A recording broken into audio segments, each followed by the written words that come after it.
seek out community. Find your tribe, a tribe who loves you for you and is active in helping you grow. So not just the words, not just the verbiage, but will actually help you to get to wherever you want to be.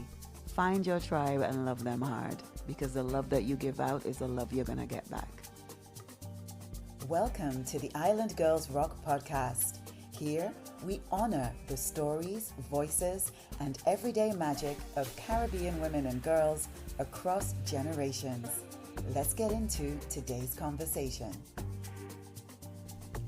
Hi everyone, welcome to Season 2, Episode 9 of Island Girls Rock.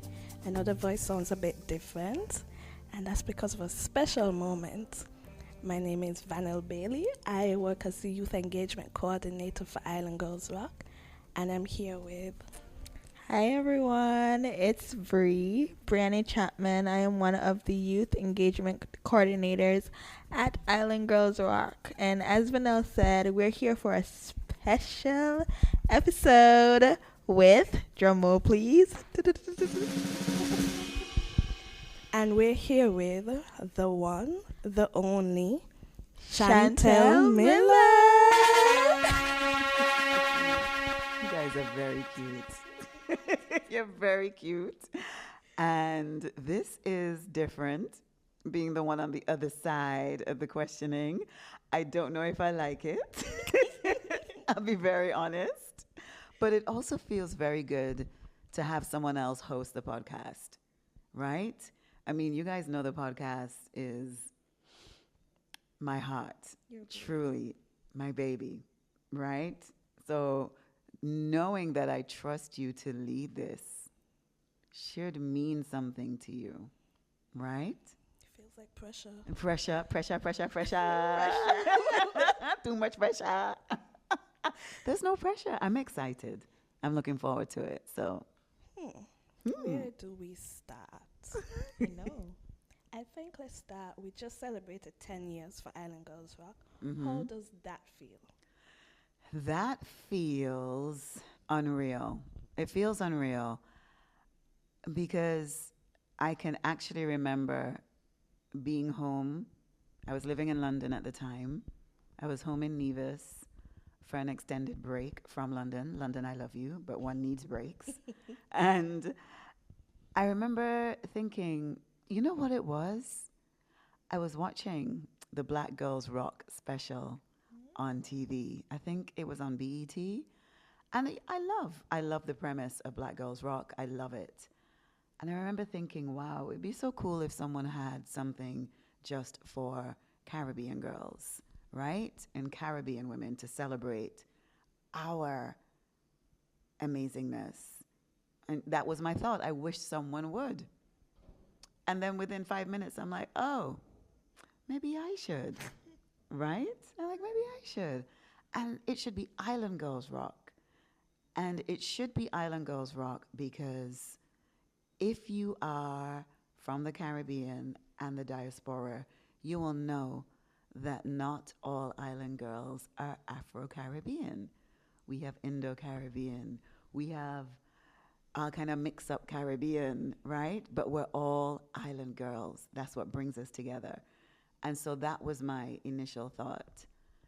And then I remember I was like, oh, let me see if my friends, how they feel about it. Let me run it by them. So at the time, Skype was the thing. It was not Zoom. I'm aging myself. Skype. It was Skype. It was definitely Skype. And I Skyped my friends in London and said, oh, I've had this idea. And when I come back up, would you guys be open to speaking about it a bit? And they were.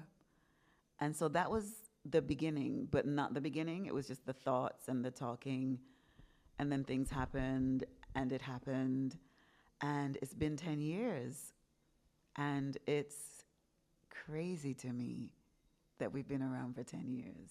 Thank you. That must have been like a real dream come true. Yeah, it has been. They often say that you create the things that you want. Right. And I believe that outside of my seeing a need of having a community, an intergenerational and very intentionally so community of girls and women with the bond being our Caribbean heritage. Island Girls Rock is also something that I would have wanted when I was a young girl growing up in Nevis. And so seeing it 10 years down the line and being home in Nevis for the last 4 years of that for me has taken the dream into reality thing to a whole nother level. That's amazing. We're going to come back to you coming back to Nevis. Oh, okay. But what I find interesting is, as Bree said, it's amazing to see that happen. But the fact that you had the idea and you jumped on it immediately, no self-doubts, just messaging your friend on Skype. I felt that shade. That was some deep shade, boy. Skype, yes. Yes, but you messaged them and they were like, yeah, let's do it. Like, that's amazing to have a team or support around you that supports your vision and pushes you forward. I think that's really good. Right. Yeah. I definitely agree with that as well. To have like the right persons in your corner. Yes. And I have every step of the way for Island Girls Rock. I don't know what I did to deserve all these amazing people in my life, but just like you said, Vanel, like there was not one of my friends who said, girl, what foolishness you're talking. Nobody want that. Not one. Wow. So the old school core team of London-based Island Girls are the ones that were there from the very, very beginning and who pushed me, who supported me. There's one member in particular, and we call her the buffer, and she will buff me. She's my Trini buffer, Anika. And I love and appreciate her. We all are different, even though we share, many things, like our ethos. And I think our vision is very similar in terms of how we want to see Caribbean girls and women thrive in every aspect of their lives. Like, my friends get it. They got it immediately. I didn't have to do an elevator pitch, so to speak, to sell it to them. They got it. And they continue to get it. And as we grow and evolve, and vision, your vision changes. Like the initial idea for what we wanted to do, we've outgrown that. And so we're in a stage of almost a rebirth and expansion, especially with me being now rooted here in the Caribbean. That's changed the trajectory, but not the mission. That's really good. Shout out to the British friends. That's right. The London posse. I can name them. I'd love to name them. So Anika Huggins. Anika Vashti Huggins. Let me get it right. Hello, Trini girl. Then we have Michelle Lucas, Carrie Allison, Lexi Lenoir. Lexi is of Guadeloupean heritage. So we had a real mixed pot in London, a real mixed pot. Also AC Christie, St. Lucian. So those were some of the original members. And actually, there was a Nevision who was in the original team as well, Charmaine Howell. Oh. Yes, I know, she's my cousin. But she was in London at the time, and she was very much an integral part of the beginning stages of Island Girls Rock.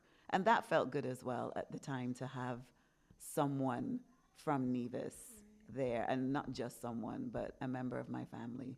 So that was quite beautiful as well. Wow, that's actually amazing to have such a strong team. Yes. One of your family members. Yes. Amazing. Yeah. Amazing. Thank you. I guess we should ask now, why did you go to England? Why did I leave Nevis and go to England many, many years ago? I actually left because I was breaking up with my husband. Yeah. And I figured a new start, I would go back to England. I hadn't lived in England as an adult, even though I was born there and I grew up between both worlds, so between the UK and here in Nevis. I hadn't lived there fully as an adult. And I was like, you know what? I would like to have the space for my marriage to break down away from being under the microscope in Nevis. Yeah. And one thing I pride myself on is my transparency. You know, I'm 52. I was 29 when that was happening. I'd been married only for a few years, but knew that that particular relationship was not the one for me. It wasn't one where I could see myself thriving, you know? And sometimes that's just the reality. Sometimes someone hasn't done anything to you, but you realize that it's just not the space for you.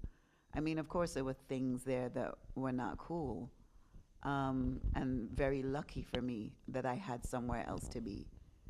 And so I like to tell people I started my life over at 29, right? Never expected that I'd be doing that. And also did not go to where I grew up in England. I did not grow up in London. I was born in Manchester and grew up in Leeds. And so I was going to a city where I knew no one. So it was a real, like, okay, what am I doing? But I knew, because I'd lived in New York a few years prior to that, that I could not be in Leeds. It was not the city for me. Yeah. Right? I'm sure you understand, It's Vanel. too Caribbean sometimes. I was like, no, I'm going to go to London where I know no one. Okay. And start all over again. And it was, I mean, I was scared because I knew no one. Right. But also, for some reason at 29, had the awareness to understand that I would be okay. Yeah. And so I just did it. And I just did it with all the rumors that were swirling around Nevis on my back, you know, and all the things. And I'm like, well, I'm still going to go. And I have no regrets. London was so good to me. The community of friends that I have in London, you couldn't ask for a better community. People say things about London. I'm like, I have the best neighbors all the time. Like, I am still in touch with some of my first set of neighbors when I moved to London. Shout out to London. Hey, London. There's a song by a Trinidadian Calypsonian, and I don't know, I don't want to misquote who it is, but it's London is the place for me. And that's how I feel about London. It's in my heart, will always be in my heart. I gotta check that song out. Yeah, Google it. It's an old song. It's I feel like it's a Trinidadian Calypsonian from the Windrush generation. And it's, London. It is. Who is it? Lord Kitchener. Lord Kitchener! You know him, right? Rup, rup, rup. It's a beautiful song. Yes. Yes. I love that song. It's, is the place for me. Ooh. Yes. So, London for 22 years. Wow. Mm. I guess as a creative, how was living in London? Expensive.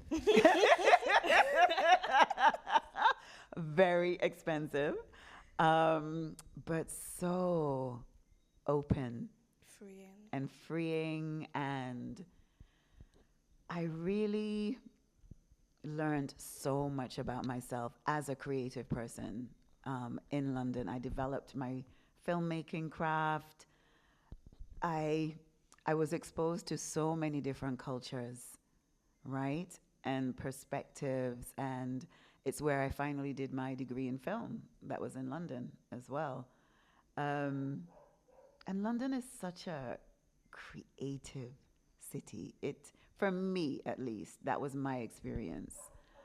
And the Black community in London are some of the most forward-thinking, progressive, Afrofuturistic type creatives that I'm like, I love y'all. I miss them. When people ask me, what do I miss from London? I miss that. I miss going to exhibitions and museums and experiential, events and immersive experiences. I miss the diversity of music and sound and taste and colors. That's what I miss. I miss my friends. But I have no regrets in coming home. So, I did my research on you. I just can't Oh, find it, but it said that you started a film company, if I have that correct. oh my What happened to that? Y'all been digging. What? Yes, wow, you're taking me way back for now. I actually started a company called Shanti Media. And Shanti Media, when I look back at it, it was probably, I'm not saying this from an egotistical point of view, but it was before its time. When I started Shanti Media in London, there were no clear platforms to amplify Caribbean stories. Not yet. They were not defined, they weren't there. And that is why I started Shanti Media. It was to tell Caribbean stories through film, through the written word, through events. And that's what I did. I promoted Caribbean artists across all mediums. I started a YouTube series before YouTube series were the thing. And I interviewed and was in conversation with some wonderful Caribbean creatives. She did an interview with Huey Sargent. I In the did. Cotton room. She Y'all, had locks and y'all I think really I was went a digging. shaved head.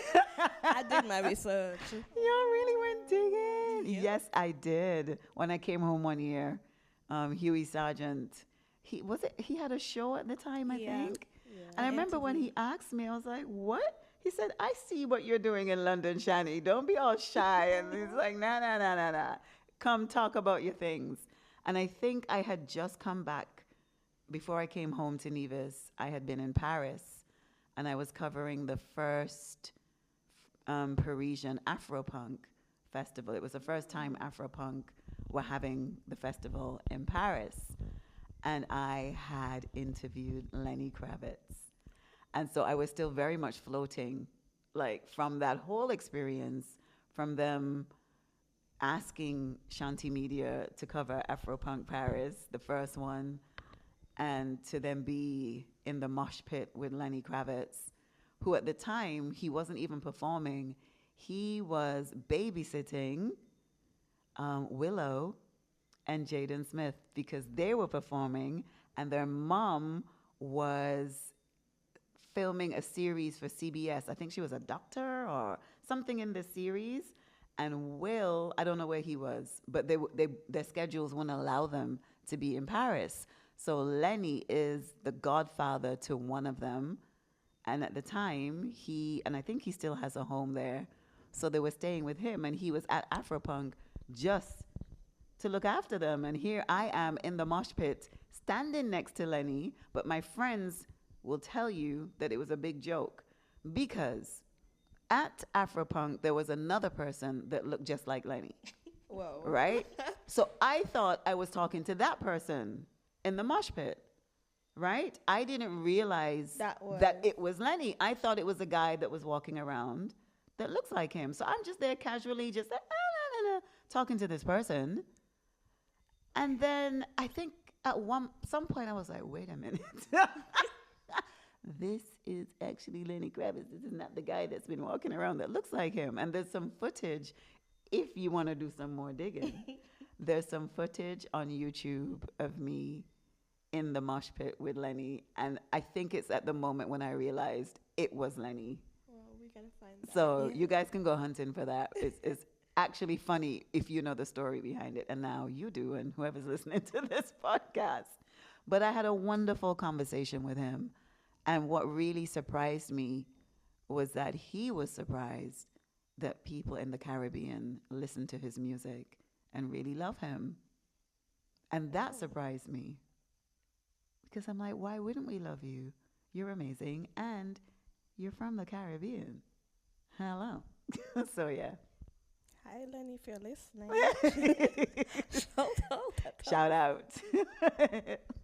I'm not gonna lie, I digged. Yo, what else did you find, Vanel? You were slim. I digged about that.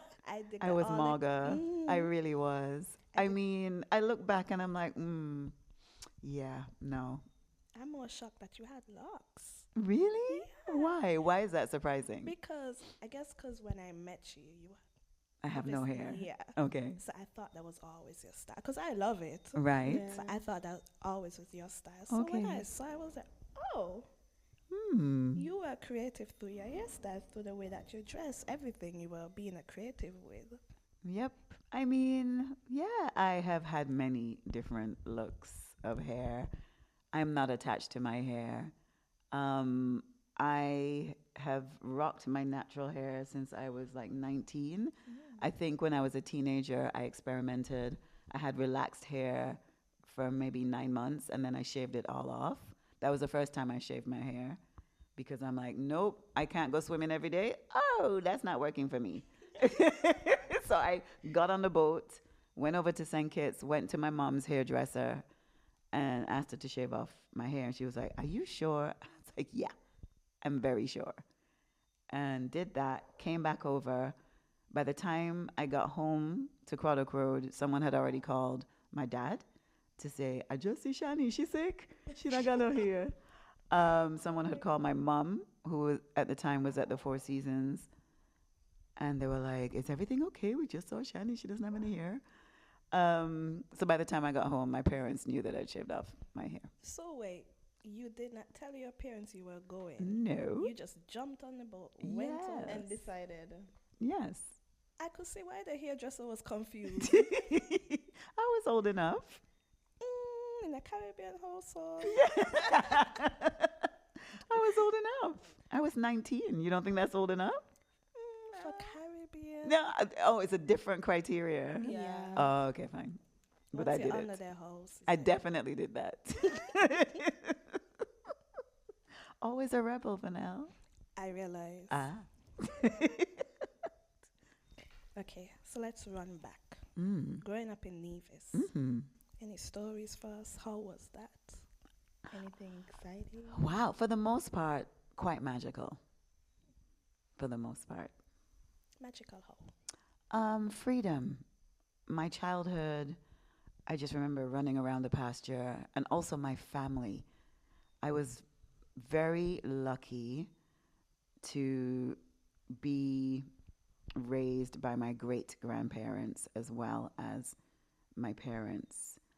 And so I would run to my great grandmother's house, chill out there, run down to Old Hospital Road, go by my great grandfather, then come into town and be with my other set of great grandparents, the Howells. And for a long time, it was just me, because a lot of my cousins were not living in Nevis. And of the cousins that did, I was the eldest. And so, I'm the eldest, I was like 6, 7, the eldest. And so I got to spend a lot of time with my great grandparents, and I treasure that time. And it's so wonderful for me to have memories of that. Like, I remember hanging out with my great grandmother, Mrs. Howell, in the house, which is now like shops and offices, which blows my mind. But I remember being with her and Daddy Howell on the veranda. It wasn't really the veranda, it was that the windows opened up and you could see all of Main Street. And just there with them, and people would be passing by, "Miss Howell, Mr. Howell." And they would turn to me, "Who that?" And I'm like, "I don't know, I'm 6. Like, I don't know who these people are." And then running over to my Aunt Pansy, she had a haberdashery just on the opposite side where I think it's a Chinese store and a salon now. But that whole thing was a haberdashery. She used to sell like ribbons and buttons and all sorts. So my Aunt Pansy, she had that. And yeah, it was just a lot of freedom for me as a child. That was the life. It was. I wish I could, like, very blessed. Go back. Very, very blessed, for sure. And my great grandmother, Lucille Sargent, used to make like fudge and sugar cakes. And there's a generation that would know her as Mama Lou. And she used to be in town with a tray on her head, a wooden tray, selling like sugar cake and fudge. And I used to be in her kitchen watching her make all of those things. And the only person who now makes ginger fudge like she does is Joan from Bath Village, Brianné. I was just about to say. Exactly. I was just about to say. I think I had some of her fudge before. Yes, Joan makes it. Yes. And she's the only person that makes it the right way. And she learned from my great-grandmother. Yes. Amazing. Yes. Big up, Joan. Big up, Joan. Joan from Overbat, if y'all don't know. Overbat. I remember that you were telling me that you did a summer camp. Oh, gosh. Let's talk about that. I was just about to ask about it. You guys want to know? Yeah. I was 15. That's what shocks me, like I to was think 15. of Of that, that. when you're 15 years old. Mm. That's what shocks me. Why? Because I guess most persons at 15 are still trying to figure themselves out. Okay. And I feel like from this standpoint, Mhm. at 15, you seem to already have an idea of who Chantal is. Mm. Whether you've fine-tuned it is Mm. a different thing, but you have an idea of, this is the thing that I like, this is what I'm going to do, Mm. these are the things that I see an issue with, this is how I'm going to help. I think that's really amazing. Okay. And this is how I'm going to have fun. Yeah. I get, you know what? It wasn't even intentional. I mean, it was intentional for me to have the camp because I just came home. It was the summer holidays, and I came home and I said to my mom, you know, what happens to all the kids whose parents don't have the resources to send them away for the summer? Because that was the thing, right? All your friends would just disappear for the summer. They'd be somewhere. And I said to my mom, well, what about the children that can't do that? What are they going to do with almost 3 months? Because back then we had like 8-9 weeks of summer holidays. So I was like, what? And she's like, you know what? That's a good question. And at the time, I was into these books, Sweet Valley High. Sweet Valley High. And I remember someone said something about summer camp in one of the books. And I think I had watched it on some American Lifetime movie or whatever. So I had a vague idea of what a summer camp was. And so I said, okay, I'm going to have one for the children that don't get to go anywhere, right? And I walked around Charlestown. I went to TDC and asked them to sponsor. I didn't even know what that meant. I don't even know if I understood what that meant, but I just was like, I know I don't have no money, and there needs to be sandwiches and drinks and stuff, so someone needs to help me. So TDC, I remember they just looked at me. I think it was Mr. Hodge, I think. And he was like, okay, whatever you need, Chantal. I'm like, great. I spoke to Mrs. Maycock and asked her to do the yoga. I spoke to Mr. Trott, whose family owns the home adjacent to the Alexander Hamilton Museum. If I could use their home as the space to have the camp. And Mr. Trott said yes, on the condition that he could do a drama class. And I was like, of course you can. And I did dance. I taught the dance class. And so it was for 2 weeks. And we did it. And there are grown people now who have children of their own who sometimes see me and remind me that I did this thing. One person in particular, every time she sees me, she says, you taught me how to dance. And I'm like, you knew how to dance. She's like, nah, I know how to dance because of you. And for me to hear that now and fully understand the impact of community and having spaces for people, safe spaces. Like, I didn't have those words. I didn't have that terminology.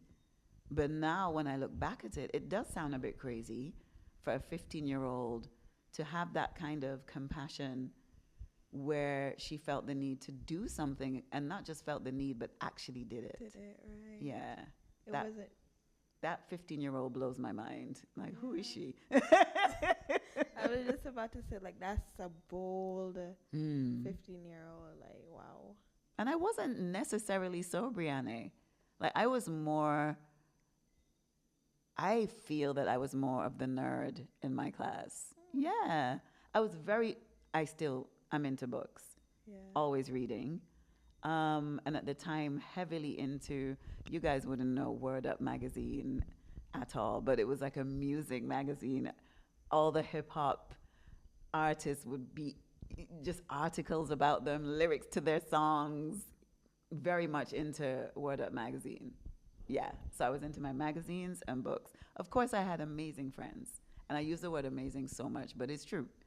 Um, but I was a bit of a late bloomer in certain regards, even though there were so many rumors about me circulating, because Nevis is a tiny island, and you cannot have friends of the opposite sex without actually being in a relationship with them, apparently. And so back then, it was even more so. You know, now I think we know better. I hope we know better. But back then, it was a nightmare. And when the actuality was, I had held one person's hand, you know, my childhood sweetheart.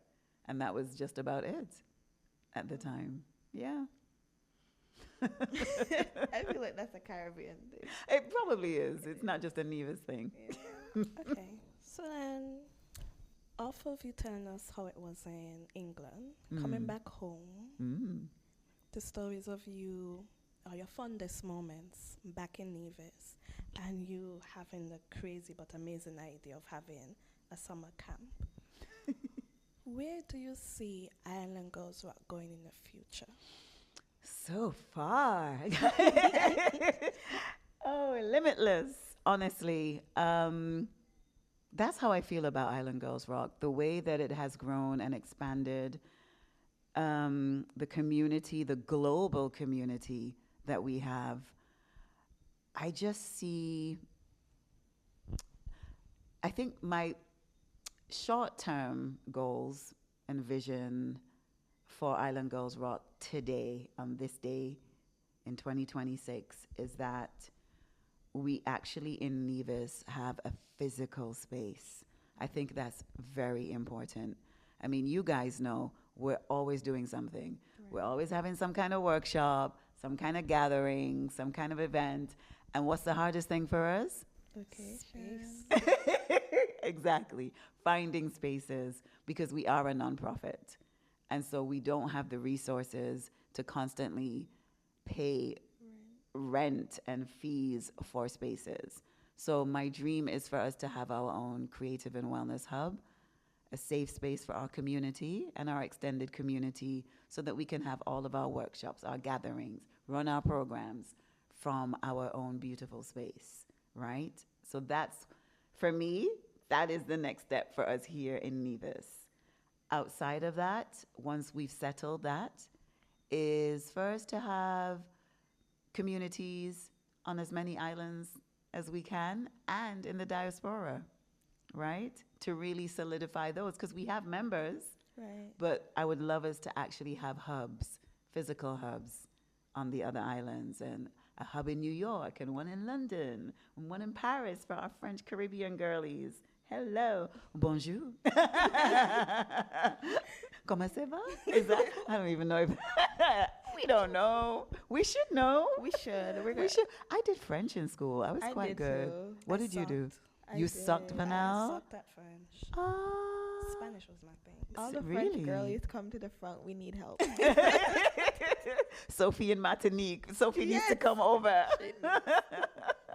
For sure. But yeah, that's my vision. Okay. Wow. So 10 years ago, would you ever thought Island Girls would be here? Island Girls Rock, that is. Yes. That's amazing. I love the confidence that Yes. you have in Point. everything. I didn't know how, though. I didn't know how, but I knew. You know why? Because when do we ever not need community, right? And a community that understands your origin story, that has that shared experience, there will always be space for that. Right. So I definitely knew we would still be here. I just didn't know how. I had no idea what I was doing when I started Island Girls Rock. I knew what I wanted to do, but I didn't know how. And I still don't. There are some times, and that's why we have a core team in Nevis now. Hello. We have a core team, because I don't have all the answers, and you need a team. Yeah, it's always good to have Yeah. persons there too, Absolutely. I mean, some of the things, even when you guys talk about clock it, like, what is that? Clock You know, it. what is that? And we are intergenerational. So I needed people that can speak to our younger members, that can relate to them. And that's why you guys are here, right? Yes. Okay. They're like, what? They're looking at me like, really? That's why we're here? Yeah, that's why you're here. Sometimes I do wonder, why did Chantal choose us? Like, what does she see in us that is so important to Island Girls Rock? I'm an introvert. What's Chantal doing with me? I love that question, Vanel. I do too. Yeah, what do I see in you and Brianné? I see magic. And it doesn't matter if it's extroverted or introverted. I see magic. And I also see little elements of me when I was younger in Nevis. And I understand, I have an understanding of some of the things that you may want to get away from. But what I want you both to know is that you guys are powerful beyond even what you recognize. That's what I see in you. I see magic, I see power, and I see future leaders. You both have a compassion for humanity, which is very important to me. You have a consciousness and an awareness of the environment, which is also very important to me. You are both exceptionally creative in different ways. Creativity is what makes the world go round. And you have confidence in your uniqueness. Because, Bree's our little hippie flower wearing in the hair kind of girl. Vanel is my hotshot architect, my graphic designer, my contemporary kind of like, yeah, this is what we need to do. And, oh, I got this. Bree's like, I don't feel, we need to nurture. Right. And these are qualities that make very, I want to say, astute leaders, because you don't just talk, you listen. So you may see it as you're introverted, Vanel. I see you as a listener. And the best leaders are the best listeners. Mm-hmm. And I'm very confident that 5 years from now, when I step away from being the leader of Island Girls Rock, that we have nurtured both of you to take on over, because that's the goal. You asked me about the goal. There you go. You announcing your retirement. 5 years ahead. Oh my gosh. I wanted to ask you, what do you wish that you had as a young girl that many island girls have now? Oh, wow. Bree, what do I wish I had as a young girl that many young girls had now? I am going to go back to my schooling at the Charlestown Secondary School, the best secondary school on the island. Let's just get that out there. No. This is not an argument. I am not listening to anything else. That's a lie. So I'm going to go back to CSS. And I think it, for me, as someone who was much more creative and artistic in school, I wish that I had more subjects that offered me an opportunity to explore that, because I did not have that. And so when I see that you guys have subjects to choose from, like graphic design and media, I'm like, what? What is this? That's something that I wish that I had. Shout out to them. Shout out to y'all. I also have another question. What do you want to be remembered for? I would love to be remembered as someone who cared, someone who dared, and also someone who wasn't afraid to try. And I also would really love to be remembered as someone who was human, who made mistakes, but who grew from them and who made people feel good. Yep, that's it. That's amazing. And when you said that you want to be remembered for making persons feel good, it takes me back to when you did the camp. Because even now, you said that persons are still reminding you of this gesture that you did for them. So you have been making the impact already from when you were 15. Why do you want to make me cry? So it's just like, wow. Like it's truly, truly amazing. I'm trying. I'm human, and I don't always get it right. I don't always get it right in my personal life or my public life. But I hope that I am a human that offers grace to myself as well as those around me. Life is short and fragile and beautiful. And so if we hold on to grievances and wrongdoings, we're really holding ourselves back, you know? So offer ourselves grace and those around us grace and keep it moving.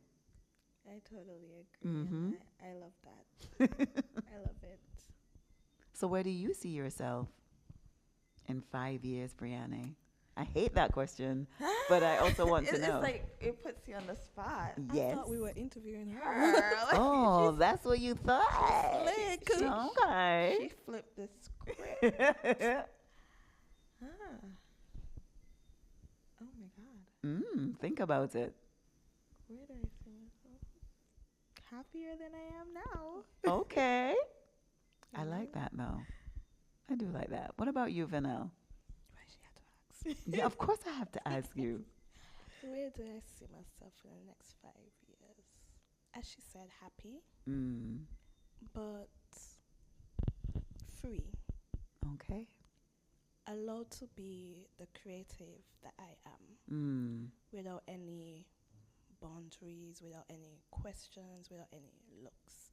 And I think that's what I love about Island Girls Rock. I remember when I first saw it pop up on my Facebook, I was like, what is this? I was like, I told my best friend that time, I just want to do something that kind of put me out there because I have all these ideas, I have this creativity in me, but there's nothing for me to do in Nevis. Everything feels very business-like. Right. And I was like, I'll give it a shot. And I remember the first day I met you, oh my gosh. Chantal was like, hi, how are you? And I'm like, this lady has a lot of energy. And she kept making sure I'm good. She kept coming over.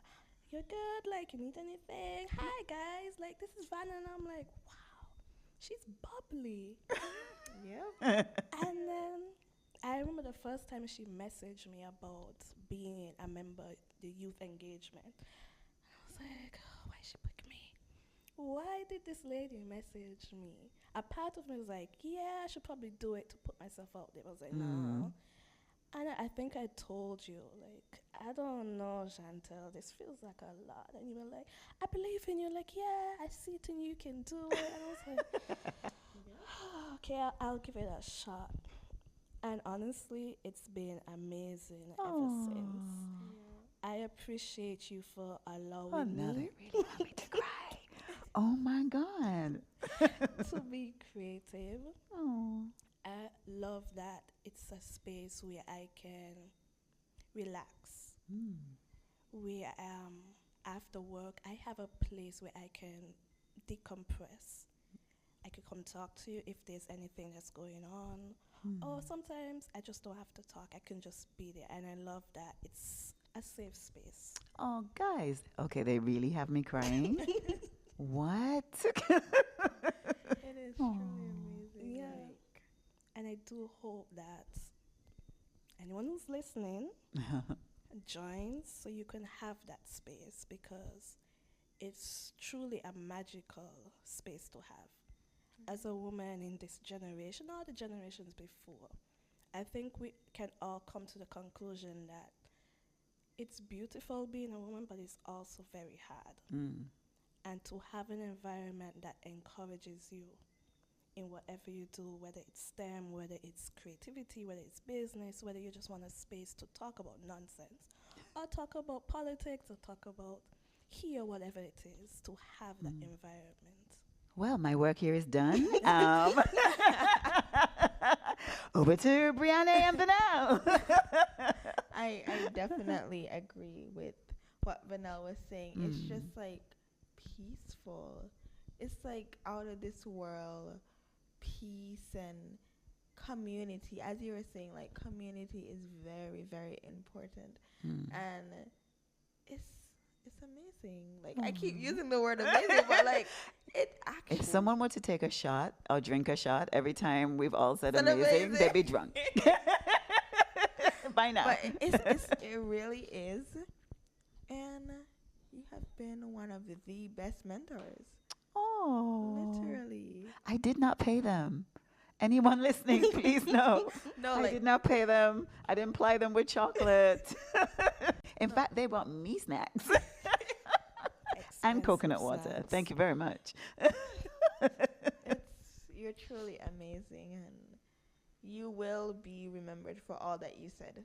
Because it's already showing. It's already been impactful to all of us.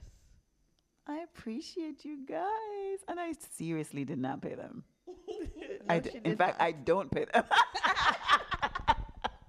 We all just out here doing it for free. Yeah. But that will change because some amazing funder is going to give us that core funding this year, right? That's what we're doing. We're going to get the core flexible funding so we can have our physical space and have the resources to do the things that we know we're here to do. That's what's up. But in the meantime, And We're- between time, we're getting paid by joy. Hey, the impact, joy, Joy.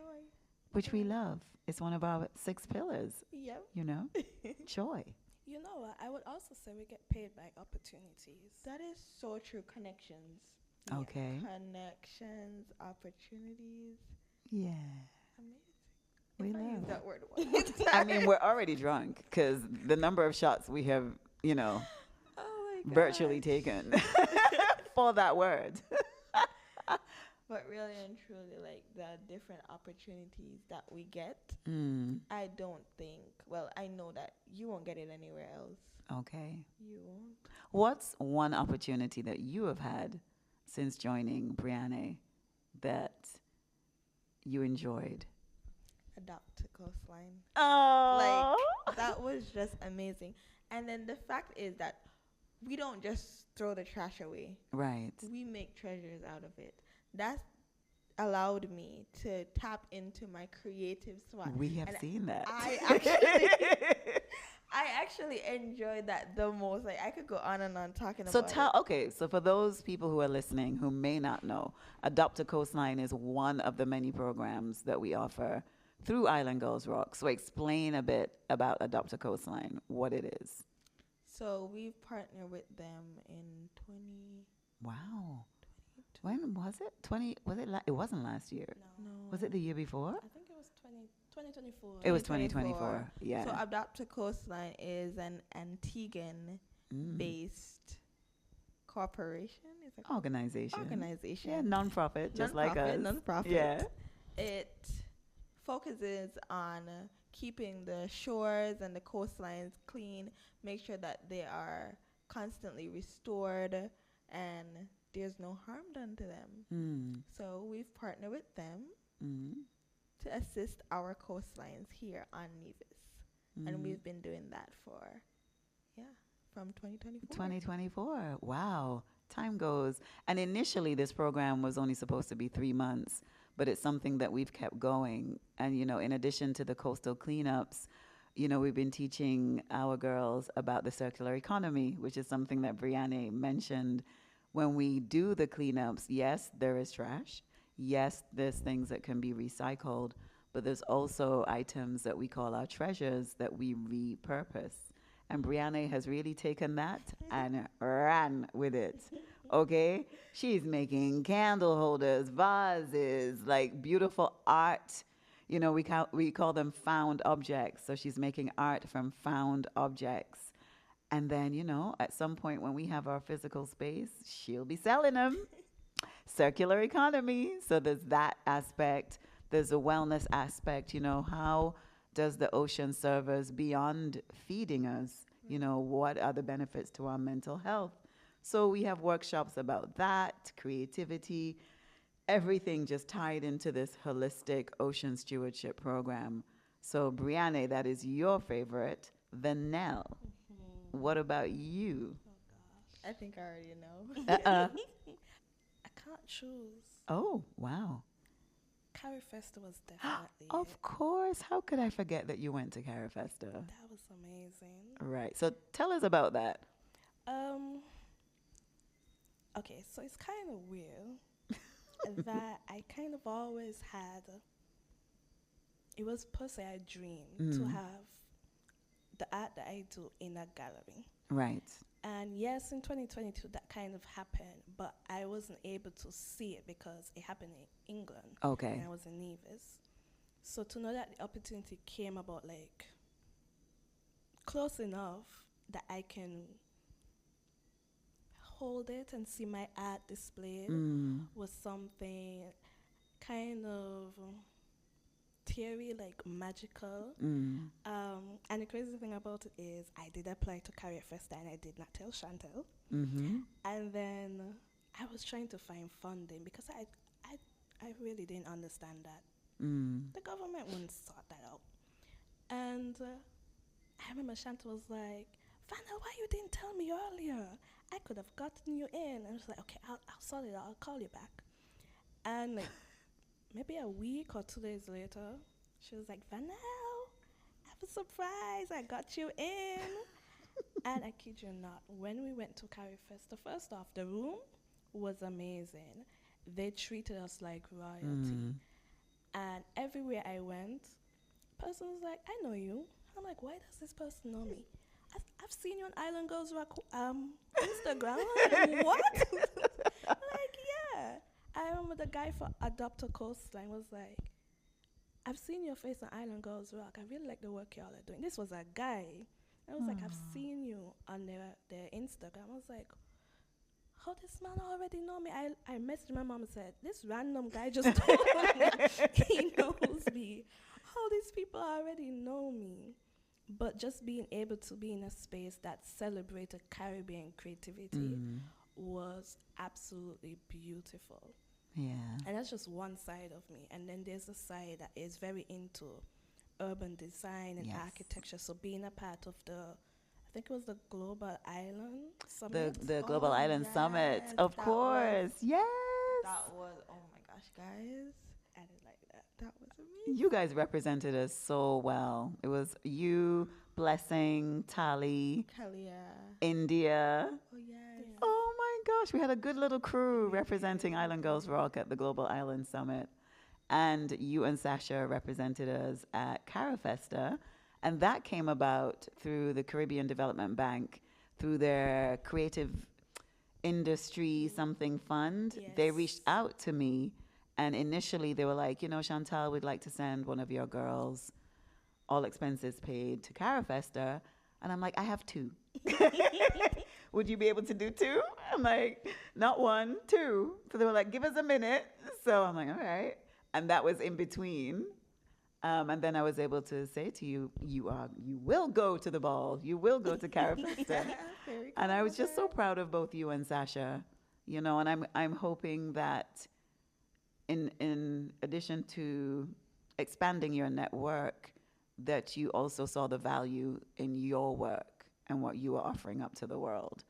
So I was very grateful to the Caribbean Development Bank and Marlene for reaching out to Island Girls Rock specifically to say, we want you to have a presence here.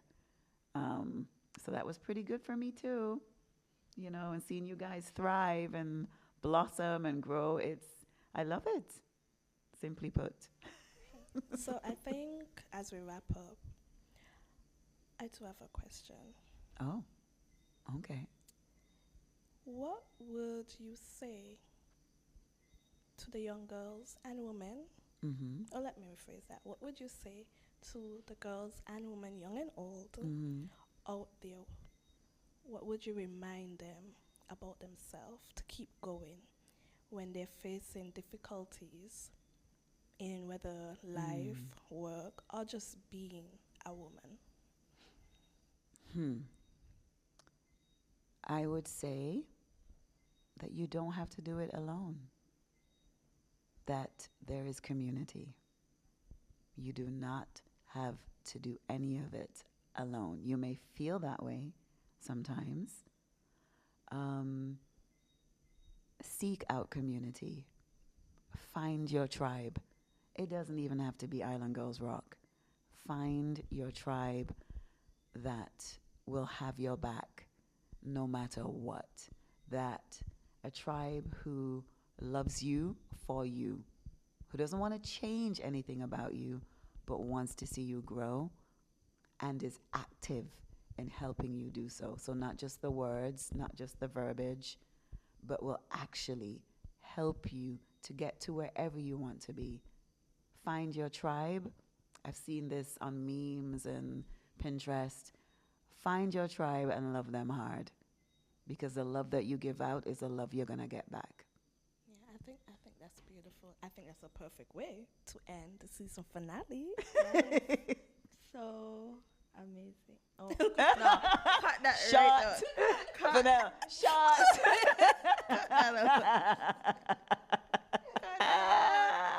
No. But what I was going to say, yes, it's been such a privilege to actually sit and interview you. Okay. The Chantal Miller. Y'all are Chantal silly. Miller. Even though she twisted around and tried to interview us. Vanel and Brianné, I appreciate you both so much. It has been a joy to be witness to your growth over the last year and a half, 2 years. And I see nothing but further expansion for you both. I'm looking forward to witnessing the rest of your journeys, and seeing you fully become the women that you are already becoming. Because, you're youth, but you're young women, right? The world has a lot of goodness coming their way through both of you. And it is a privilege for me to have you as members of the core team.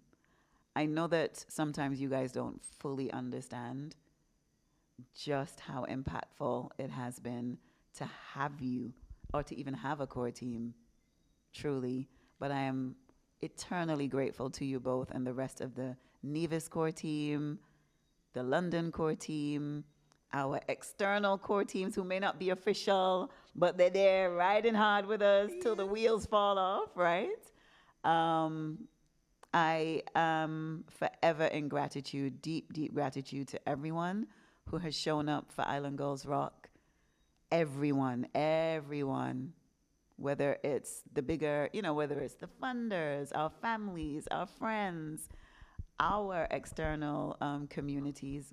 So much gratitude for seeing us, for listening to us, for understanding the work that we're doing and what we are offering, not just Nevis and Kitts, Antigua, but the wider Caribbean diaspora. Thank you. Thank you all so much. And here's to 10 times 10 times 10 more years. Times 10. 10 across the board. A win is a win. Thank you for listening to the Island Girls Rock podcast. We'll be back soon with more stories, voices, and love from across the Caribbean. You can find us wherever you get your podcast fix. Until next time, walk good.